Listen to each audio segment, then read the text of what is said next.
அனைவருக்கும் எனது அன்பான வணக்கம்.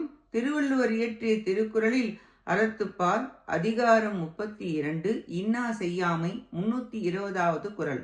நோயெல்லாம் நோய் செய்தார் மேலவாம் நோய் செய்யார் நோயின்மை வேண்டுபவர். பிற உயிர்களுக்கு துன்பம் செய்பவரே துன்பம் வந்தடையும் ஆதலால் துன்பம் இல்லாமல் வாழ விரும்புபவர் எவ்வுயிருக்கும் துன்பம் செய்தல் கூடாது. நீ இப்பொழுது துன்பப்படுகிறாயா? நான் யாரையோ துன்பப்படுத்தியுள்ளேன், அதனால்தான் அப்படி வந்துள்ளது என புரிந்து கொண்டு அடுத்த பிறவியில் துன்பப்படாமல் இருக்க இப்பிறவியில் பிறிதொரு உயிர்க்கும் துன்பம் செய்யாதே.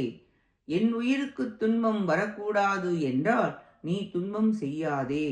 இன்ப துன்பம் நல்வினை தீவினையாக வரும். அனைத்தும் முளைக்காமல் விளையாது. நோய் என்ற சொல் பலமுறை வந்துள்ளது. நோயின்மை வேண்டார் நோயை செய்யார். 319, 320 இந்த இரு குறளாலும் துன்பம் செய்பவருக்கு வரும் தீங்கு கூறப்பட்டது. நன்றி, வணக்கம்.